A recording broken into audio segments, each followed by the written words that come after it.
God level, you can tell him I said it. Level up. God level, you can tell him I said it. Level up, level up, level up. Everything, that means everything. Eyes connected to everything. And that's why I'm in everything. All eyes on me, all eyes on everything. That means everything. Eyes connected to everything. Sorry for being divas this evening. Running a little bit late, but here we are. I hope everyone is having a good week so far. If not, may it change at this very moment moving forward. This is things that people don't want to talk about, coming to you live from where we at in 4 different states. Literally. Thanks. This is my name is God Level. I'm originally from St. Louis, Missouri. I'm a nurse. I'm an entrepreneur. I have this podcast. I'm a sister. I'm a friend. I'm an aunt. I'm a GG. Baby, I am everything good. Ivy, you want to go ahead and represent yourself? Sure. Oh, thank you. What's going on, peoples? It's your girl, Inattentive Ivy, the ADHD owner of all of these doggone hamsters. And I got like 17 of them in my afro tonight. You know what I'm saying? I mean, they're going to pop out and talk about ADHD with us because that's how they roll. You know what I'm saying? Former broadcast journalist. I'm a mom, a sister. And yeah, I'm just coming to you live, man, from the great state of Washington. And as always, we going to keep it a buck. All right. John, you want to go ahead and represent yourself? John Skywalker, the Sly Talker here. I'm a lyricist, spoken word artist, martial artist, personal trainer, lover of life, student of psychology, and I'm a father who has 5 hip-hop albums. 5 hip-hop albums streaming now on all major music streaming platforms. If you like artists like Common, Lupe Fiasco, Black Thought, Kendrick Lamar, J. Cole, Mickey Fax, peep me out. Salute. Salute. Sherman, you want to go ahead and represent yourself? Well, I'm Sherman. Just a normal guy trying to be what he wants to see in the world. That's it. That's beautiful in itself. Short right sweet. there. Yeah, trying to be. Yeah, I love that. Say it one more time. I'm Sherman, just trying to be the guy that he wants to see in the world. That's all. Can't get no better than that. Can't get no better than that. Absolutely. Yeah, your yellow shirt boy in the house. What's up, DJ? Who is that? Hey, that's my boy from Gitmo. When I was deployed to Gitmo, yeah, we used to call him Yellow Shirt Boy. DJ, I used to like do a little split. Yeah. Thank you, Yellow Shirt Boy. Please like, subscribe, and share this podcast. He's so funny. Tonight we're going to be talking about how do you manage ADHD. Well, first you got to go get diagnosed. Go get that diagnosis. Go see that doctor. Go see someone. And then after that, well, that's the interesting part about that, though, right? Well, no. So it's more so, we're not prescribing, right? We're not going to prescribe, right? But so just in like, because she's not wrong. She's not wrong. Okay. There are some benefits with a diagnosis, right? But there's pros and cons. Okay, it's a label, all right. Just like anything else, it's a label. So you have to decide that for yourself. Undiagnosed, diagnosed, right? But just take into consideration that when you are diagnosed, that also entails medication, because you got to think, if you're like, all right, well, I want to get treated for this thing and I think I need some medication. Like I know a homeboy who was just telling me, hey man, I'm dialing in and I'm about to go get some, right? But that's just what he feels like he needs. Everybody's not going to need meds, right? So just understand that diagnosis means medication. If you're like, yo, I don't like meds anyways, I don't want the label anyways, and I don't need any, institutional support, I don't need the label on. Okay, cool, rock on. We still got some stuff for you on this show. So whether you get diagnosed or not, you can still seek therapy without a diagnosis as well. It is possible. That part. Now, when it comes to medication, I can only speak for myself.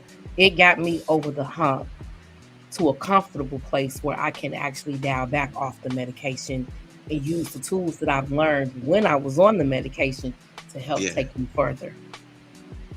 Because the med stabilized you, right? The med stabilized me, got me to that point. I was like, okay, now I'm learning other tools, other things to do to deal with whatever I have going on.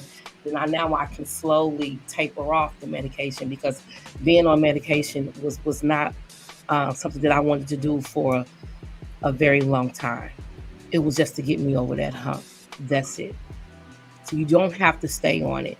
It's not something that you have to be on. Short-term solution. Yes. That's all it is. Short-term solution. Yeah. And then after that, you can take yourself off. Yeah, I did. Go ahead. Oh, no, you're good. No. Go ahead, boo. I will tell you my experience with medication, and one of the reasons why, if you have ADHD and if you are experiencing issues with ADHD, the reason why I advocate for meds, because I'm not kidding you, when I started ADHD medications, I was pissed off. Do you hear me? I was angry. I was angry about the fact that I had to go through all of school, elementary, high school, middle school, went through my first round of college and struggled. And I didn't know that I had ADHD. And once I took medication, and it's like all of the brain clutter, all of the 16 radio stations, the 4 TV stations, the outside traffic, everything else just, and I was able to focus and think. It was such clarity. I felt like all of the fuzz was finally missing, and I was able to hear myself think for a moment. And I was angry that nobody advocated or even knew about it, even though I realized later on that, nobody talked about this stuff in our community. But I advocate, if you are having issues, or if you are in a space where you don't necessarily, our kids, sometimes our kids don't know how to regulate their emotions because they're still growing. Let their brains get to a point where they're a little bit mature, and then find small ways just to give them a help up. Because I had a friend who found out that her kid had ADHD at 6. And her thing was, why am I not going to give my kid something that could possibly and potentially help her be the best her that she could be? When she gets to an age of recognition, she'll realize maybe she wants to titer off of it. Maybe there's some negative effects from it. But in the beginning, you know what I'm saying? Especially something that is not readily available to our communities. Right. So yeah, that's my advocation for it. And now here's also another advocation for getting not necessarily diagnosed, but just knowing yourself. Once I knew that I had ADHD, I didn't have any tools in place. All I had was medication, because that's all that the providers that I had gave was medication. When I finally learned that there were other things that I could do, that I had tools in the toolbox, that there are things that I could implement to help out my ADHD, then I started to give that stuff a try too. And with the correct combination with stuff that I didn't even know that now they have on the market, like I take a medication for my ADHD that was originally prescribed for blood pressure. It was a blood pressure medication. What is it? It's called Clonidine. You take it at night. Yeah, you take it at night, and it literally it's non-stim, right? And it's a non-stimulant. And it changes the game, y'all. Like seriously. And I wake up in the morning, and I'm so much more regulated because of it, because of my medications and stuff. Clonidine is something. Clonidine. Yep. Or they call it either Minipress or Catapress in the other part of the medical world. Yes. Yeah. Yes, ma'am. Yes, ma'am. Been taking it for years. Really? Yes. 0.1? 0.2. I gave that for patients who have like increased blood pressure. Yes, ma'am. It also works for people who have ADHD. He said, what are some of the tools that you use? God level, I've been on meds for 3 years. Meditation, walking, also not being around the things that trigger you is very important. Yeah. Let's talk about, you can't heal around the same people that broke you. Look, Sherman, ready. Come on, Sherman. Come on, Sherman. Okay. You know what? I've heard Sherman everything has been in my everybody- ear for months, but go ahead, Sherman. I've heard everything that everybody says, and going forward with my little story, I want to say everything is right. There is no wrong way of attacking this. It's just about knowing. I'm on both sides. I was diagnosed when I was a kid, was on Ritalin and Adderall and stuff like that, but it felt controlling. So what from field study and trying to figure out who I am when it comes to meditation, it was an overexertion illness. I only wanted to do things that I wanted to do. Those were my tools. So how I controlled it is kind of by clearing my mind of the rigmarole and concentrating on what I wanted to do, and it helped me clear everything. I didn't need any medication. I wanted to push forward. I was mad in a different way. Not that I didn't have it, it's that I did have it, and it was controlling. It kind of made me feel like I didn't want to talk in certain situations when I knew the answer. I didn't want to be around, when I'm a social butterfly. I know who I am, so I knew when I was acting different. So I'm not so much pushing. That's kind of my testimony. That's my story. I see what everybody has said, and I see points in all of them that are seriously just correct. Just like you said, meditation and walking, and she didn't have the right tools and stuff like that.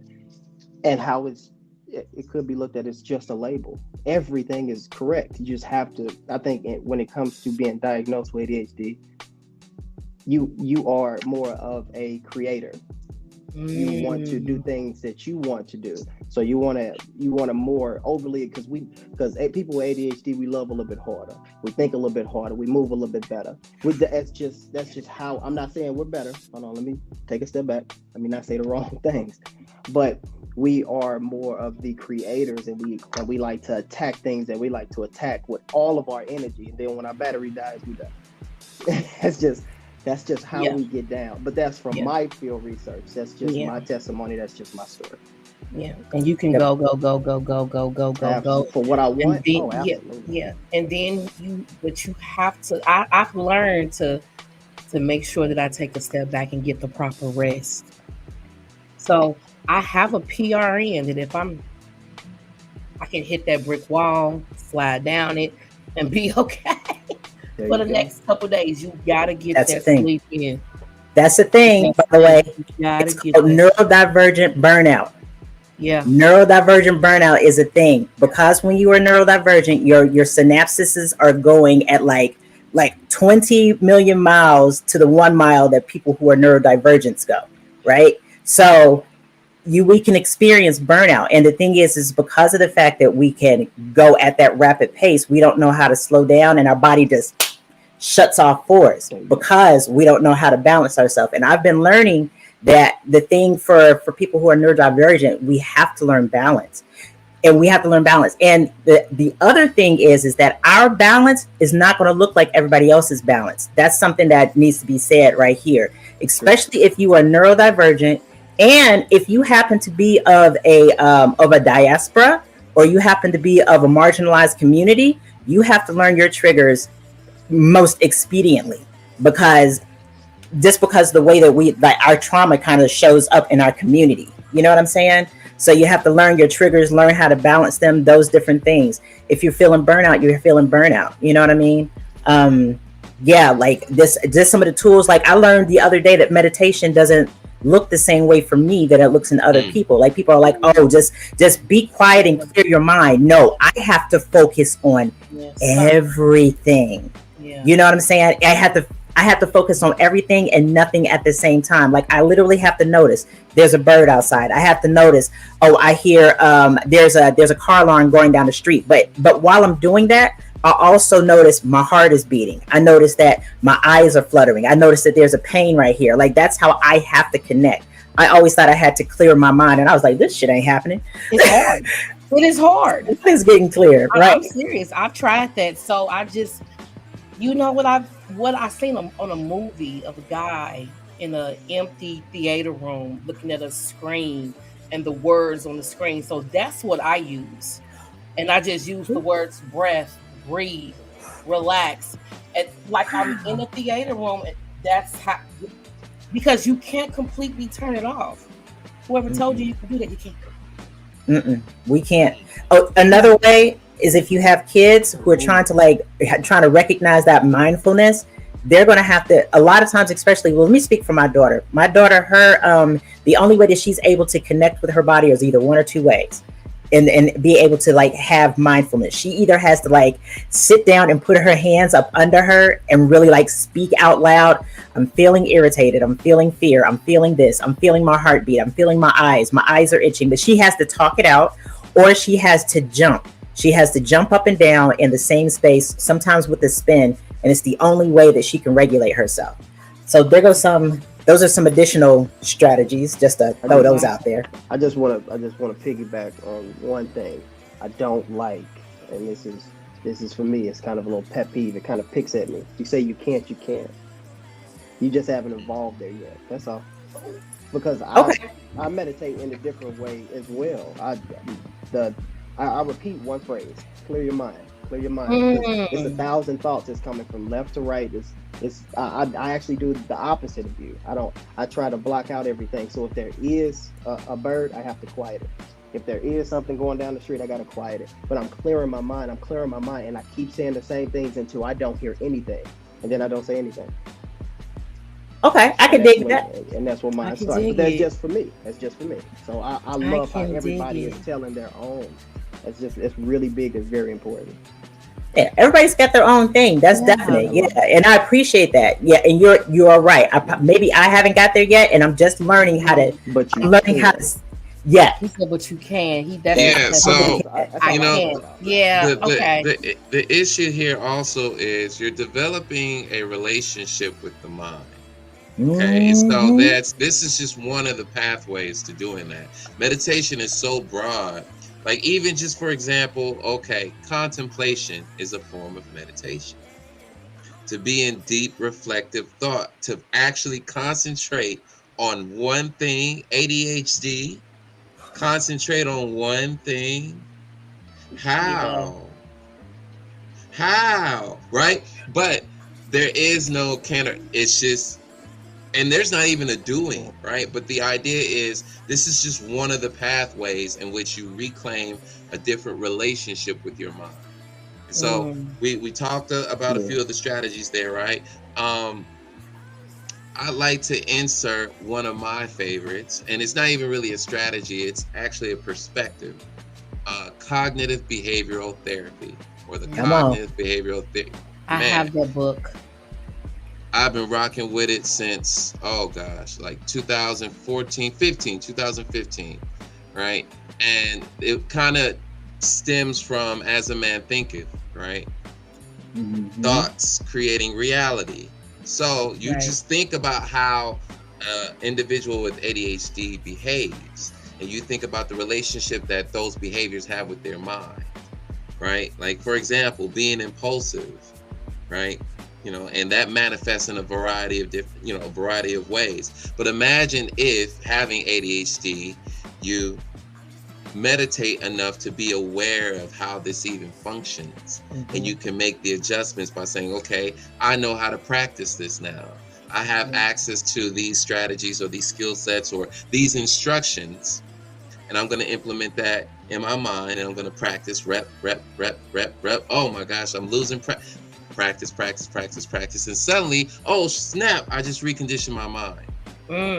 Don't even know it That's happens. just one. That's just one, and it's a cluster. Okay, so ADHD is a cluster. So that's one thing you got. Something in place. So it's also about habit formation, right? So what are some environment? Because we kind of touched on that. Now I would like to emphasize this part very heavily. The environmental modifications for an individual with ADHD. I think that's just as important as the therapy and the medication and the personalized interventions, right? But also the environment in which they operate in, because that environment largely influences their thoughts anyways, right? So what are some ways that you think we can manipulate the environment? Let me tell you what I found out today, right? And they go, oh, I'm gonna go ahead and read that. Okay, so Lennox, I'm a B1 flight crew chief, and I've been on Adderall XR. And whenever I'm on that flight deck, flipping switches, running engines, or just flight control checks, I do fumble from time to time, and it's not something that I can afford to happen at all. And I definitely feel that. Yeah, so I I tell everybody, right, like as my classification for groups, right? I'm like that I have ADHD, which means I have a jet engine brain with tricycle brakes, right? Sometimes it's like it just right, it just flipped you out. Okay, because sometimes my brain just be and that's how it goes, but it's hard to stop and take a second to pause, right? And that's the reason why my mindfulness is really important, right? And especially the way that I show up. And something that I found out today, right? I've known this for a while. If you have ADHD, you are allowed to ask your workplace for workplace modifications according to the American Disabilities Act. Today, I spoke to a workforce recruiter, like somebody who helps people with disabilities get jobs, right? And he said that he literally just placed a woman who had ADHD. He got her the job, like got her with the company, and she said, my disability shows up at lights, like natural light, no, not natural light, but artificial light gives her a headache. It's way too stimulating. So they completely and totally changed her office environment, painted her office a dark color, and they have a non-stimulation room for her. In the middle of the day, no matter what time, she goes into this room, she shuts off all the lights, she gets in the recliner, and she lays back for an hour and a half. And that happens whenever it happens, and her employer has made that adjustment for her.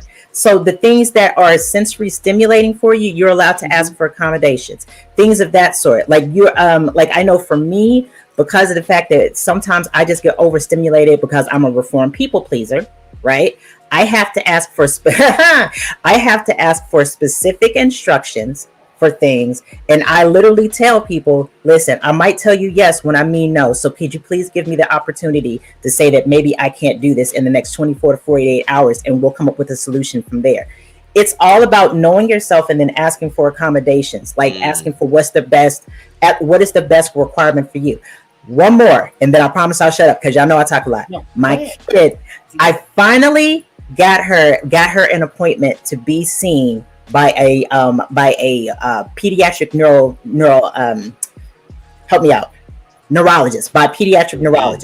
I already know when the next year comes up on that IEP, she needs to have a cove where if she is overstimulated and she is feeling so many emotions that she like feels rage or feels sad or feels something's getting ready to break, she needs to be able to take a comfort plushie, go to wherever that non-stimulating room is, yell it out for 5 seconds into the comfort plushie, and then go back to class. Mm-hmm. That's going to be one of the bottom line things. Dead serious. So just wanted to let you guys know. One of the things that I like about my job is that we have hour lunches. I can go, I can leave, I can go sit in the car, I can go for a drive, I can just move around for that whole hour to kind of de-stress, because it gets hectic. We can come into a cold within 10-15 minutes of being there, and that will set the pace for the whole day. Like, wow, it wakes you up. A cold will wake you up. So yeah, I'm glad about that. Thank you. That's all I wanted to add. Yeah, it needs to be. Nobody ever talks about this stuff, and let's go ahead and keep it a buck, especially people of a diaspora, right? Because we already feel like, you know, we can be perceived in a different way in a work environment, so we don't want to ask for our needs, and that just comes from the being of us being, right? So yeah, I just wanted to go ahead and put that out there, man. You have, if you are a kid if you have a kid who has ADHD, advocate for that kid to have something that's less I don't know. Sherman, you said you learned when you were young? You got diagnosed when you were young. Like, what did you feel like you needed? Like, what type of environment did you need as a kid? I was super rebellious. I was a crazy kid. I was angry. So I got to be honest. Everybody else has been honest. I love it. So Mine was more of a rebellion tactic. I would put the pill under my tongue because it felt controlling. I wanted to talk when I wanted to talk. I wanted to do what I wanted to do, and I didn't want anything to stop me. And that's kind of, it helped me. It was a pro and a con, but my stimulant was always, it was no finish line that I thought I couldn't reach. So if I couldn't do it then, that's fine, but I can do it. So I'm just going to place that finish line out there because I know it's right there. All I got to do is get the question, get the answer. That's what God is. That's all I got. Coming, there's a term for that. I'm sorry. Maybe I should. So I just learned about something, right? My kids, because they're both neurodivergent. Well, excuse me, all three of them are neurodivergent. And I was wondering like how it is that if somebody tells me I have to do something, I'm like, nope, it's not getting done. Right? Nope. Is that, just don't like it. I don't like, no, you're not going to tell me. No, I'm not doing that just because of the fact that you told me. But if I want to do it, I'm a hyper focus on it all day. It's called pathological demand avoidance. Yeah. It's a thing. Yeah. And I eventually grew out of it because you gotta, it's good rules and bad rules. It may be bad rules, but if you gotta abide, just abide until you can make your own. I didn't learn the very true. Listen, I got all the terms. They're all in the banners. When I started learning about some of this stuff, I feel like I have to learn about it for my kids to help my kids out. You know what I'm saying? Yeah. When I started learning about this stuff, I was like, what? Like the anthropomorphism? I did not know that was an ADHD spicy brain thing when I learned about what that was. I can't even spell it. Listen, I'm trying to pronounce it in my head. Say it one more time. Anthropomorphism. Pufism. Yep. I'm gonna bring it up. Hold up. Wait. Here we go. Okay. So where did it go? Bam. There we go. Little known ADHD symptoms. Anthropomorphism. Jesus. Go ahead and break that down, boo. To a plant. Somebody mentioned it on one of the ADHD groups that I'm on, right? And when they said it, I was like, ugh, I felt so attacked. So if you have ADHD, you normally have a pretty vivid imagination, right? Oh, God. I did not know that we tend to give human characteristics and traits to inanimate objects. Yeah. I've thought that since I was a kid. I think everything's alive, so I always try to treat it a certain way. My daughter, she gives all of her plushies a name. They have their different characteristics. The reason why I have hamsters instead of my little what's-the-name defects, the reason why I have my symptoms are hamsters, and they all have names, right? Wow. I did not know that. Did you just have a moment? Go ahead, girl. Yeah, I just have a twin. You have a twin? I have a twin. That's a twin. My twin is the best version of me. So she be sitting there, and I just visualize her sitting there looking at me, suited up, cutting an apple, asking me when you gonna get your shit together. That's your finish line. That's what that is. Yeah. You know what? Waiting on you, boo. Those what I like. So I think I misshot a little bit. What I do for myself is I speak out loud. I talk completely out loud to myself. I do not care, and I go into a deep reflection.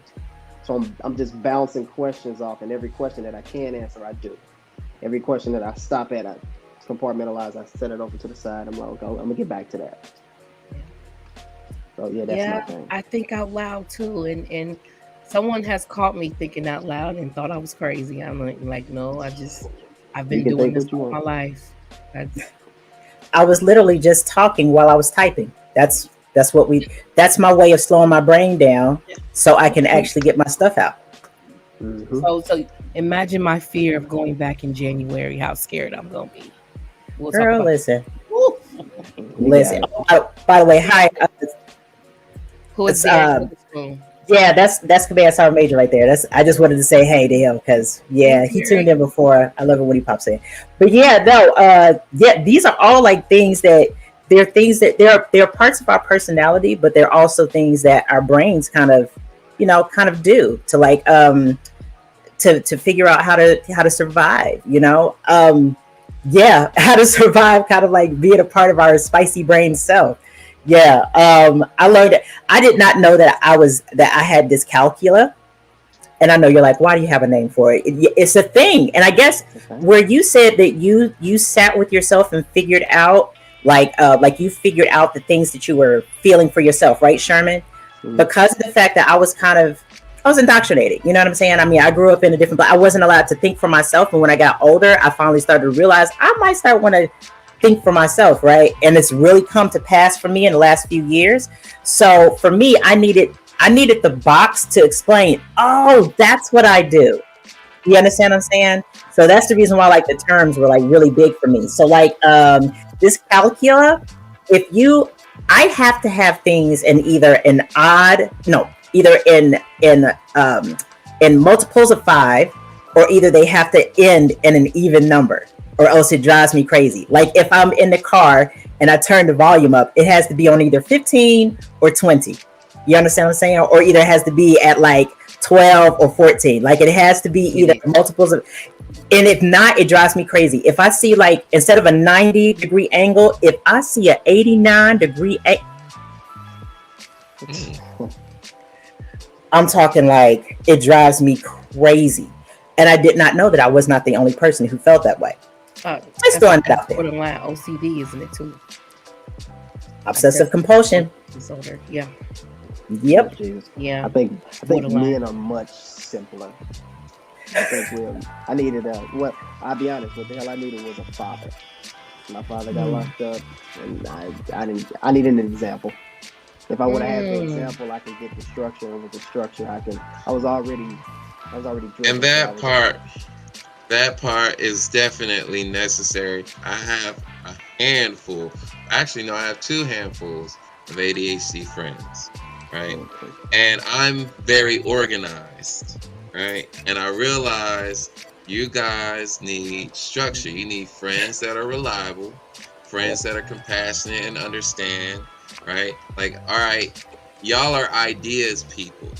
And so me being who I am, I'm like, I love good ideas, but I also like ideas that can be executed. So it's like, you need that type of environment, again, to be aligned with that social group, right? You need a little bit of, structure, right? In terms of, those reliable friends, because they're going to be the ones that A, offer you the support, B, that keep you grounded, because sometimes y'all have these wild ideas and it's like, hey man, come on, you forgot these steps right here. And you're like, oh, see, that's why you're John. That's why you're John.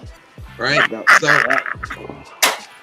now, I'm saying this as if, all right, you got reliable friends on tap. You could just buy one of those from Walmart, right? But when you find one, nurture that relationship, right? For those who are, very stable-minded, dealing with these guys, it's actually a lot easier than it really comes off, right? I'm a big planner, for example. I'll over-plan, but also create some spontaneity. I learned that from these guys, the spontaneity part, the being flexible, right? But you still got to schedule things.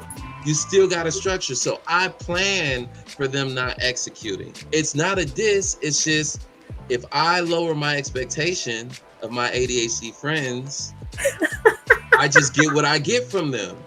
Mm-hmm. It's, there's no diss there. There's no shame. There's no guilt, no anger. It's just, oh man, that's just how they are. Like, all right, hey, you might get this, you might not. So, okay, I hear you today. I hear you, but I'm also going to plan for this not happening. And then, you probably ain't even going to remember it. Oh, wait a minute, John. I was supposed to. Yeah. I am crying. He is not lying. I'm crying over here. I'm trying to mute myself. He's not lying. So structure. These guys need a structure, which I strongly agree with Sherman, right? A lot of fathers provide structure in the lives of their children. So you got an ADHD kid, you realize, oh, you got ADHD. I don't know what, the fullness of your ADHD, but I know one thing, you all over the place. You need some padded walls here, but they need to be colorful, right? We need to contain this, and then we got some training to do, right? So, along with that, ADHD individuals they struggle with self-concept and self-esteem a lot of times because the social skills aren't on par, right? So that is another thing in the environment that needs to be administered is those social skills, right? Like most of the time you guys are very empathetic, right? But then sometimes it stops at empathy, and so boom, oh man, just love, and then you write down, but so it's like, dang, now we got two bodies on the floor. We had one, now we got two. We got because we feel things so intensely. Right. We literally we have more nerve endings. You know what I'm saying? Like literally, we have more nerve endings, so we feel things just very. Yeah. You guys get excited about the information, but again, this is where the social skill comes in, okay? You got to know how to regulate anyways. In everything that you do, you got to learn how to regulate, right? Yeah. So learning how to regulate the empathy, learning how to regulate the compassion, because sometimes you guys will spread yourselves out too thin. Very. Yes. Oh, I can't. I gotta learn how to say no. Yep. That's the reason why. That's a social skill. Hey, for the next month, you need to learn how to say no. I don't care what it is. Woo! Listen, I get so excited when when I talk about things that I relate to. As you can see, I had to put myself on mute. I had to stop myself, literally when you were talking, because I get excited. I'm just like, oh. And I have to learn how to pull back, you know what I'm saying, and let other people have their space to converse too. And I just want to point this out because of the fact that we are the big idea people. I have realized that my other compliment is somebody who is autistic, because my son, my oldest son, he's autistic, right? And he's the ma, gotta have a plan. Ma, this has got to happen. Ma, blah, blah, blah, blah, blah, right? But he also has some of the same issues and the same things that we have to get over on the same side because we're both neurodivergent, right? So it's just but he's the planner person. I have a good friend. She's on a cruise now. Her name is Marilyn. She says that she's neurodivergent. I'm like, girl, undiagnosed, but it's okay. I love you, right? I think that her son is autistic, and I think that she's more, she said that she thinks she's more an autistic person. She's got to have a plan. Oh, gotta have a plan. For me, I'm sort of just like, we'll figure it out when we get there. You know what I'm saying? And she's like, no, that's not going to work. And she keeps me accountable, but she also understands how my brain works. And I don't have to feel shame for how my brain works. That's really important. Acceptance of myself and how my brain works. And just knowing that it's how my brain works. And I can use tools to try to get myself out of that. That has been the ultimate of the ultimate for me, is accepting myself for who I am. Now I'm gonna be quiet and put myself on mute.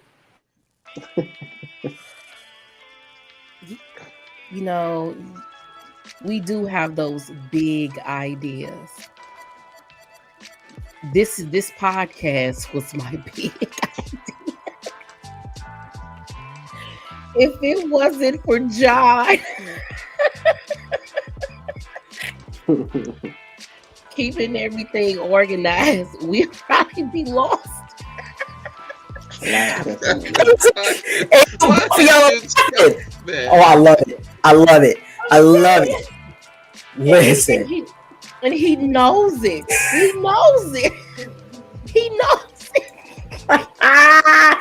And he accepted. He accepts it. And he accepted it. Like, okay, I'm ADHD and undiagnosed, and here I am with this big ass idea, and he has a handful, and I'm in that handful, and he just knows. Like, yeah. Thank you, John, for understanding, for being the best brother. So collaboration, that's another strategy. Collaboration. So what I've learned, lessons in terms of being a parent and as a friend and even as a lover, right? Collaboration is the pathway. to motivating these individuals. Like it was said earlier, they don't like being told what to do. They're going to rebel. So the key is, hey, what do you need so that we can get this done? What do I have to give you to get this done? I have to negotiate with you. I play Monopoly, right? I know how to negotiate. For real. So you got to know how to negotiate. And I'm talking about with kids too. And I know for Black parents, that is tough for us. Be like, yo, I'm the authority here. I don't need to negotiate with my child. There ain't no negotiate. But here's the thing. That's what oppressors do. We don't negotiate with terrorists. That thing, right? But when you're in a democracy, right, you create the environment in the home, and you say it's democratic. We live by these principles, by these rules. We all come together. If you violate the rules, you have to pay, right? If you create that in your own household, that's the structure.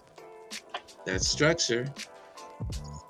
And you're dealing with this ADHD child, you will get more out of them versus tyrannical, I'm gonna whoop your ass, and I'm gonna taunt you and berate you and control.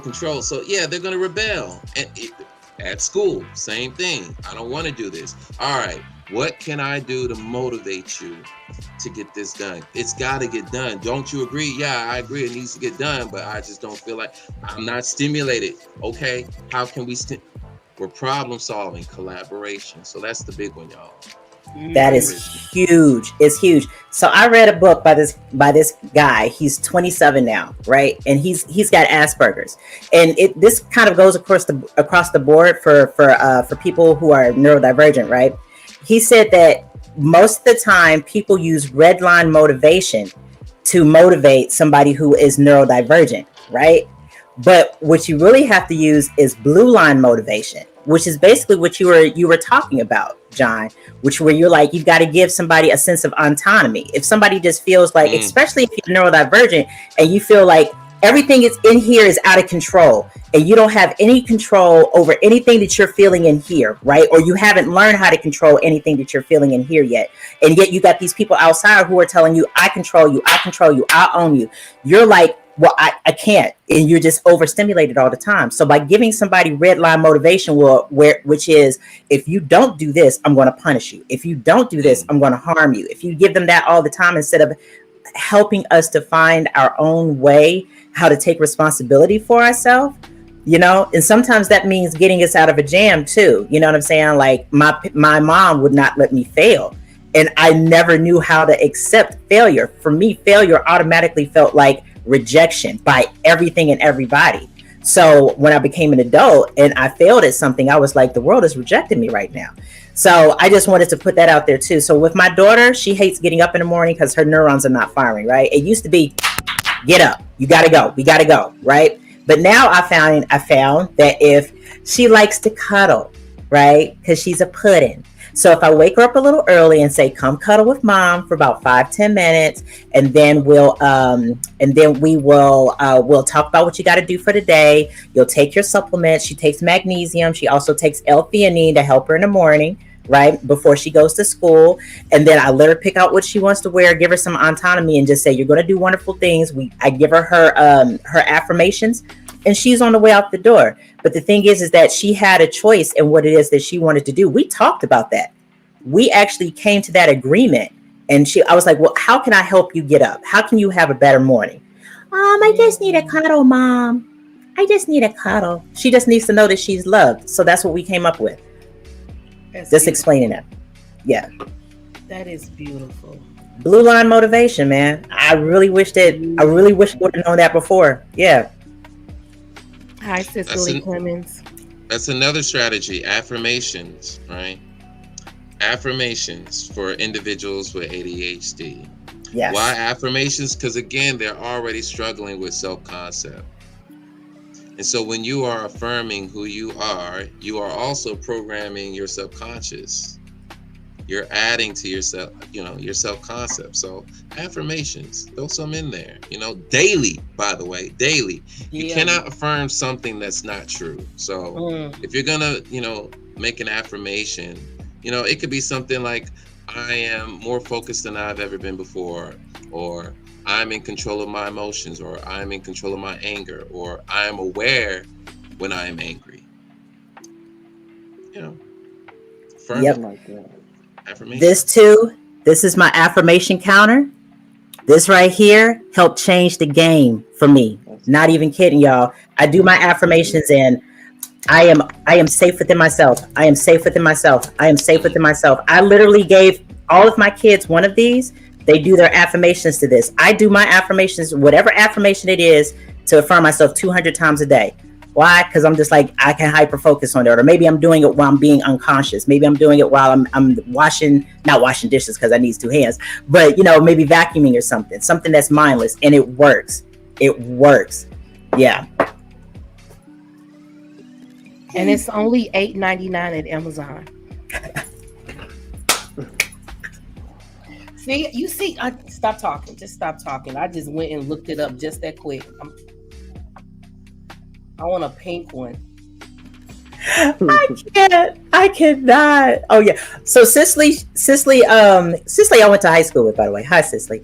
And she said, "What are the symptoms of ADHD?" We talked about some of them last week, but I know for me, like time blindness, like just not being able to focus sometimes. Like in girls, it looks a little different. For me, like the standard look of ADHD used to be, somebody who's hopping all around someplace and can't stay still, and it looks like they're being pulled by a motor. With us, our ADHD, it looks more like we look like we're spacey, right? Like we might be sitting there and still, and we're dazing out into a window, and that's because our hyperactivity is in our brain. So we've Yeah. got 1,000,006 thoughts going about Yeah. what's got to go on for today. Oh, little Johnny needs this, that, and the other. Oh, I need to make sure that I take this out for dinner. Oh, I need to make sure that this gets done. Da da da da da. And they're on repeat all the time. Our symptoms don't present outwardly; they're all inwardly, which is You the be reason zoned why. out. You look zoned out. You look zoned Yes, out. all Yeah. the time, all the time, and it's because our brains are just racing so And you much. can do it in front of other people, and I don't know if they know it. yeah.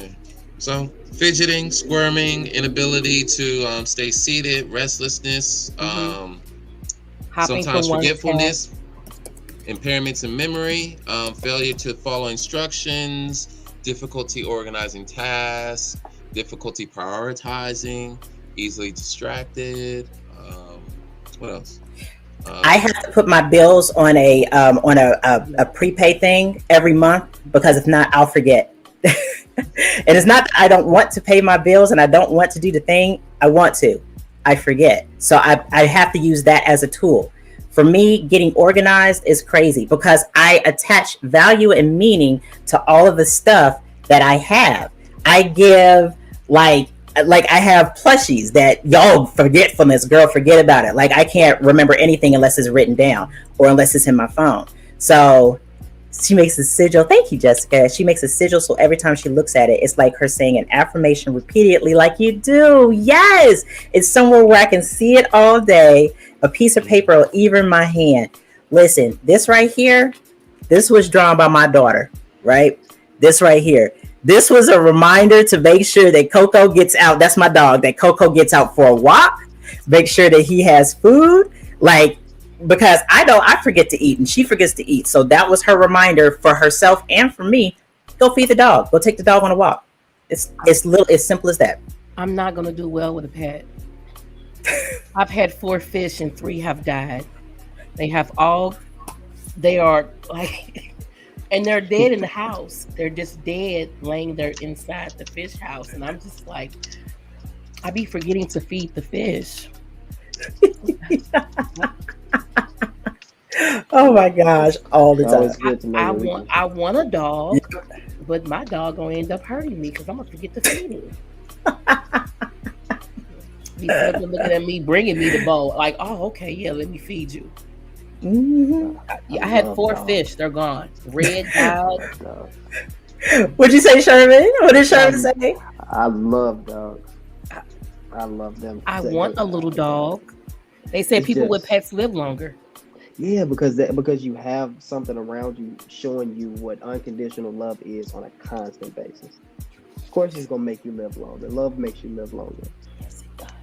It does, yeah. And dogs are love, man. They are. Oh, Cicely, I used to joke about it, or me having ADHD all the time. But with some of the symptoms that you all have listed, is confirming it more and more. Can I bring up some of these terms, John? Do we have time?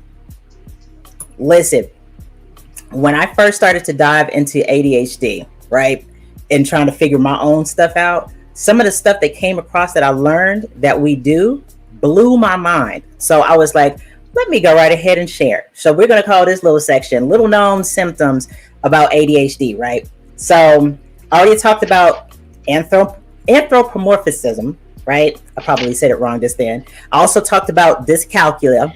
Dyscalculia for me, I already told you, like I have to have things in either multiples of 5 or in like even numbers like 0, 2, 4, things of that sort. Also drives me crazy. Stimming. This is huge because of the fact that our brains are low on dopamine and we're always looking for stimulation. When we don't have stimulation and we don't have something to stimulate our brains right there and we feel bored, sometimes we start to regulate ourselves by stimming. That can be like rubbing our hands together or like cracking your knuckles.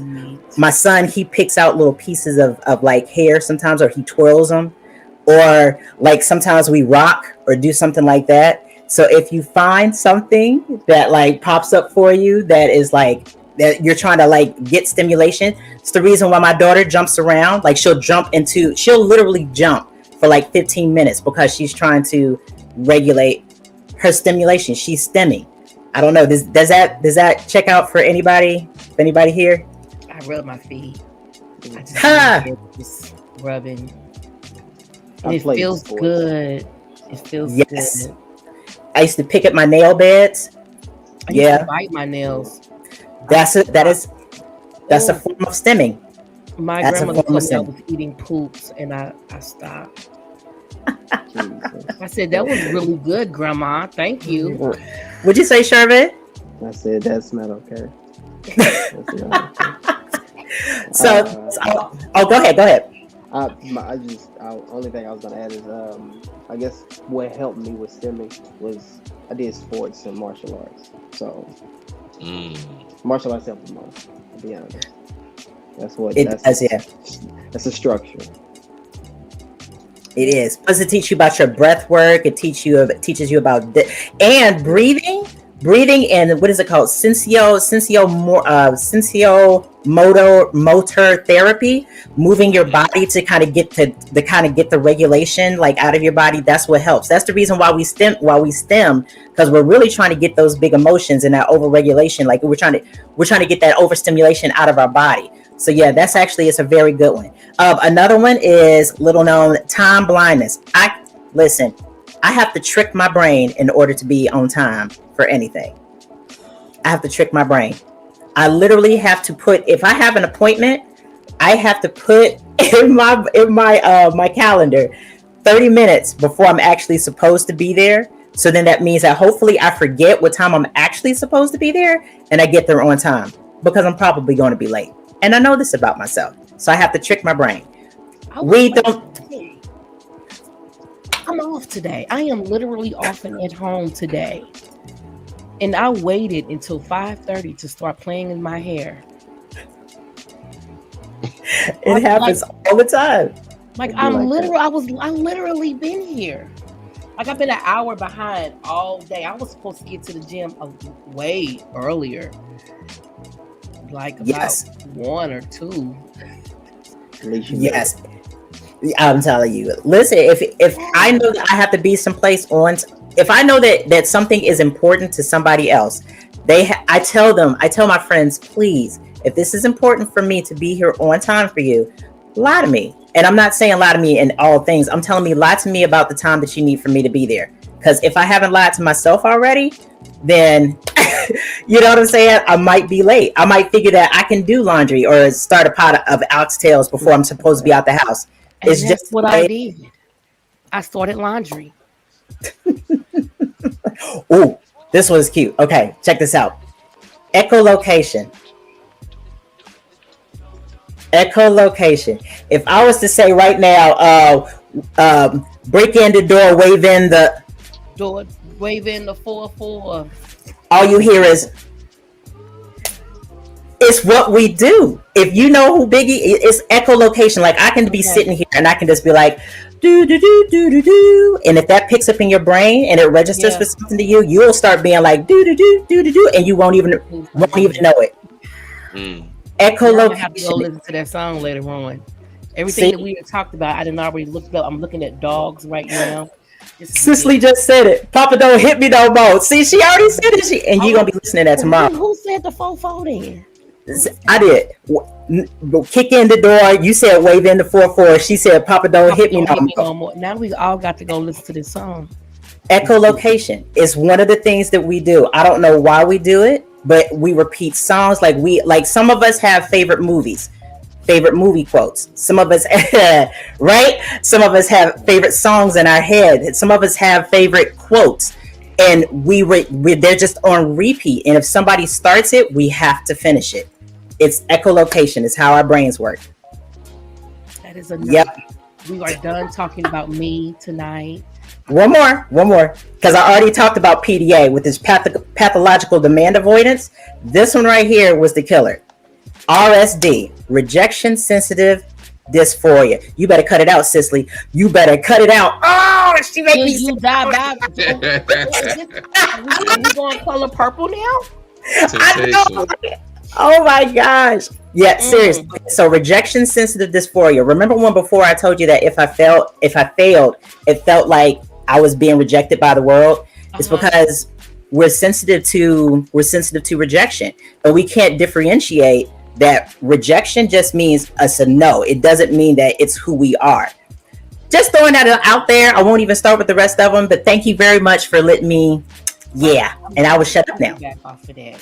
When I went to nursing school, I had to take the placement test, and I failed on my science, and I felt some kind of way. So I went and got me a book. I studied, and I passed it, and then I had the audacity to fail out of LP in school.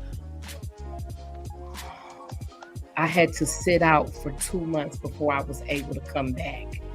And when I did, I came back with a vengeance. I was like, I'm getting my shit. So yeah, I was depressed for 2 weeks when I found out I failed out. 2 weeks, I didn't want to talk. I didn't want to eat. I think I barely washed my ass. I felt some kind of way. I was just like, how did I do that? Yep. We feel it a lot stronger. Yeah. So, yeah. I'm done. I am done.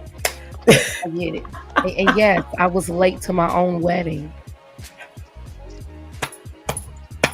Exercise and nutrition.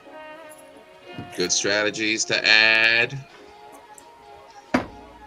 You'd be surprised at how much ADHD symptoms are exacerbated when you have a poor diet.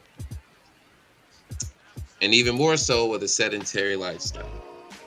So you just creating more conditions on top of this condition, and that's a lot. So yes, lifestyle changes, lifestyle modifications, man. Talk about it.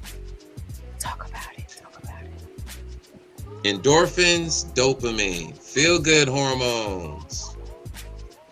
For ADHD folks, you should be working out. Yeah, go ahead and get that rush over there, that stimulation from over there. And it also teaches you about discipline and commitment, a transferable skill, right?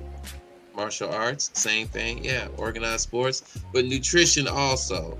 There are certain chemicals that you want to stay away from, especially foods that are stimulating, because we're still dealing with a lot of hormones, and prefrontal cortex kind of is a little dysregulated, so you got all those chemicals just flooding through, and it's a party up in there. You trying to control it, get the security guards, but now they drugged.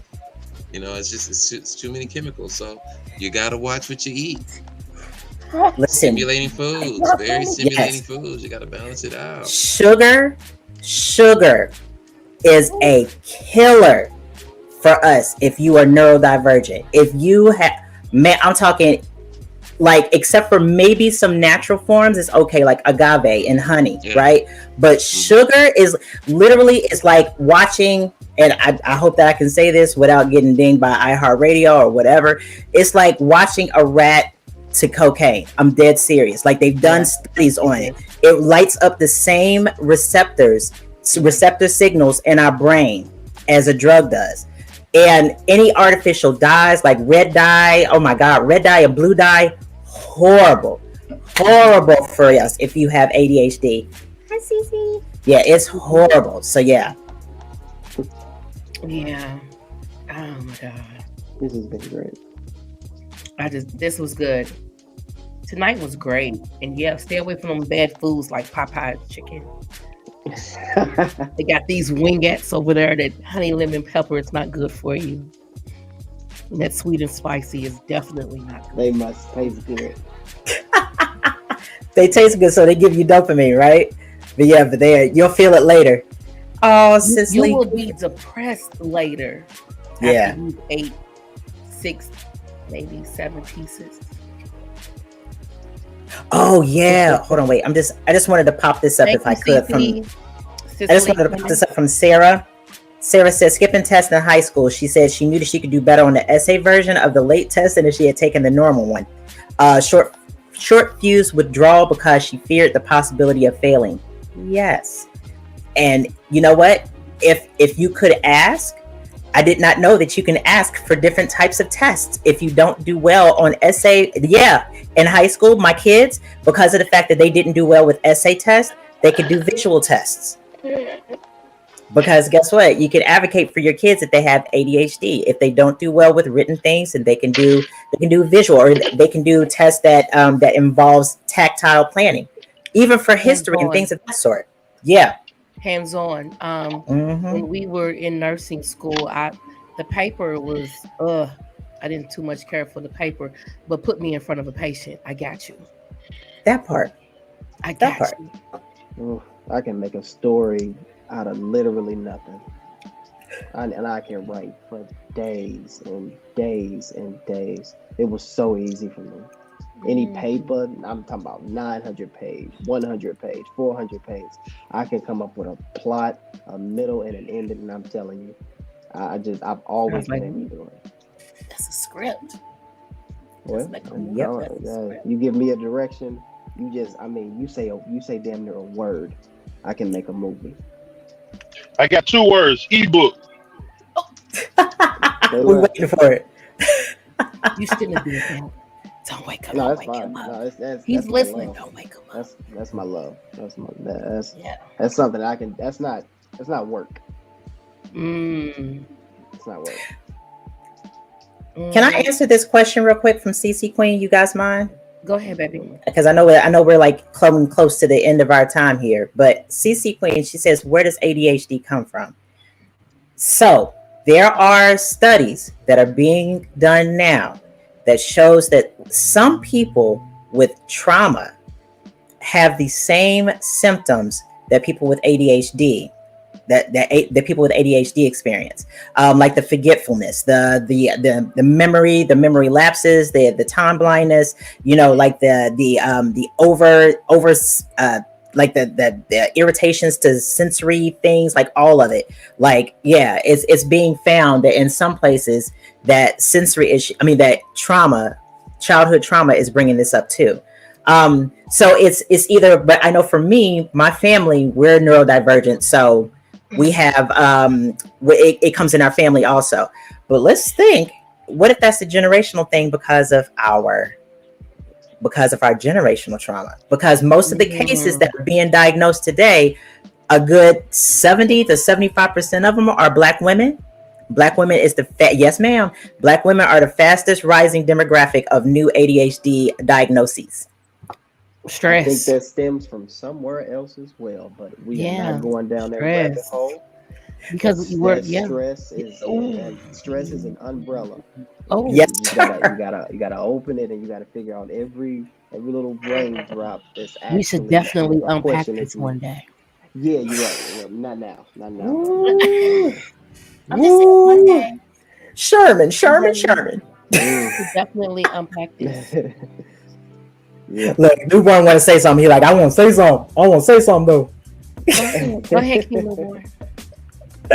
Hey, how everybody doing? Y'all doing great, man. Peace, This is God. King Newborn. You can follow me on all social media platforms at Newborn Everything. Oh, by the way, if you stop by Facebook, slide on over to my YouTube. Try and get the numbers up real quick over there. Peace. That's love. Okay, well. Yeah, we were just like going. And he was just sitting there waiting patiently to be introduced.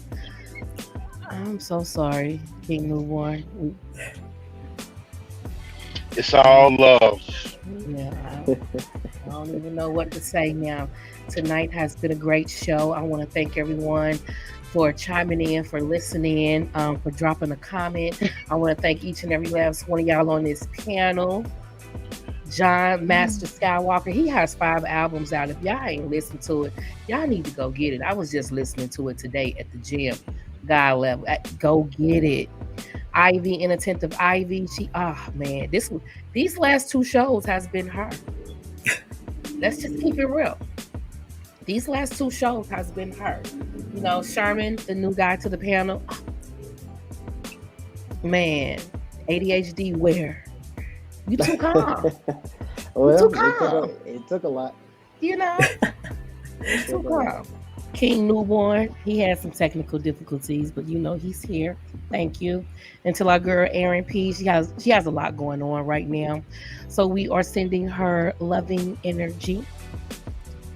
And hopefully we will see her back next week. Until then, this is things that people don't want to talk about. We are here every Tuesday live. Oh, she said she Like, share, comment, subscribe. Hey, y'all, help us get our YouTube channels up. Let's get these YouTube numbers up. Because get we have these good YouTube channels up. information. She knows some dang, I missed it again. Oh, No, you didn't, honey. Just press rewind. Press rewind. Come on, man. Go to the beginning of the podcast. It's okay, honey. We're here every Tuesday at 7. 7 your time. My time. Next week, John is not going to be here. Ivy's going to take control. Good luck, Ivy. And we are talking about narcissism. And we're definitely going to have 2 parts to that. Narcissism, part 1 and part 2. Okay. Who is ready for that? Dude, it is so much. Look, Kim said, after reading up on narcissism, I feel so bad for these people. I got a lot of stories. A lot. Everybody. I'm quite sure everybody got a lot been dealt with a narcissist once or twice. Ooh, come on. Here go Jalen. I'm ready. Yes. You'll be surprised how many are actually narcissists, how many are just stupid. Oh. Did you say how many are just stupid? Yep. I'm going. You know what? We're just going to end it right here. John, you got me. Yep. Later, y'all. Love.